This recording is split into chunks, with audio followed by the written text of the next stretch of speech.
Hello viewers, সেহরিতে কোন খাবার খেলে এই গরমে রোজা থাকতে কোনো সমস্যা হবে না? সুস্থ শরীরে রোজা রাখার জন্য সঠিক পুষ্টি অনেক গুরুত্বপূর্ণ। ইফতার, সেহরি, রাতের খাবার এই তিনটি খাবারের মাধ্যমে শরীরে যথাযথ পুষ্টি চাহিদা পূরণ করে শরীরকে সুস্থ ও যে কোনো জটিলতা থেকে মুক্ত রাখা যায়। তাই ইফতারের মতো সেহরিও অনেক গুরুত্বপূর্ণ।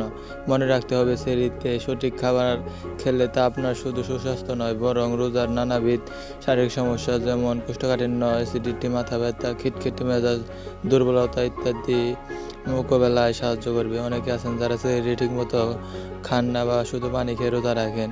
এটি মোটেও স্বাস্থ্যকর নয়, বরং রোজা সুস্থ ও সচেতনভাবে রাখার জন্য সুষম ও পরিমিত খাদ্য অবশ্যই খেতে হবে।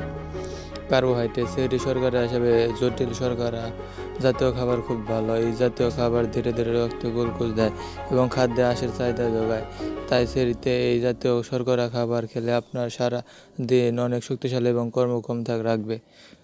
জরুরি শর্করা জাতীয় খাবার যেমন লাল আটার রুটি, বাদামি রুটি, চিরা, ওটস, লাইন ও বার্লি ইত্যাদি খাবার।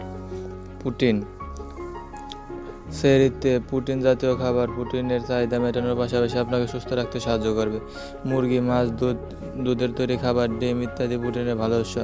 এসব খাবার শুধু প্রোটিনই নয়, ফসফরাস, জিঙ্ক, ক্যালসিয়াম, আয়রন ইত্যাদি ভালো উৎস। এসব পুষ্টির উপাদান রক্তের হিমোগ্লোবিনের মাত্রা বজায় রাখতে এবং ত্বক ও চুলের সৌন্দর্য বজায় রাখতেও কাজ করে। দুধ খুব প্রয়োজনীয় একটি খাবার। প্রোটিনের পাশাপাশি আপনার শরীরে ক্যালসিয়াম সরবরাহ করে এই দুধ, যা আপনার হাড়ের সুস্থতার জন্য জরুরি। লো ফ্যাট দুধ খেলে চর্বি, ক্যালারিও পাওয়া যায়, যা রক্তের কোলেস্টেরল বজায় রাখতে সাহায্য করে। এছাড়া যারা দুধ হজম করতে না পারেন, তারা দই বা ছানা খেলেও এই চাহিদা পূরণ করতে পারেন। ভোররাতে চাইলে দুধ বা আম, কলা খাওয়া যেতে পারে। সেহরিতে এই ধরনের খাবার খেলে আপনার রোজা থাকতে কোনো সমস্যা হবে না। এই গরমে আপনার রোজা থাকতে কোনো সমস্যা হবে না। আশা করি ভিডিওটা ভালো লেগেছে। ভিডিওটা ভালো লেগে থাকলে ভিডিওতে একটা লাইক দেবেন এবং আমার চ্যানেল নতুন হলে চ্যানেলটি সাবস্ক্রাইব করবেন এবং বন্ধুদের মাঝে শেয়ার করবেন। ধন্যবাদ ভিডিওটা দেখার জন্য।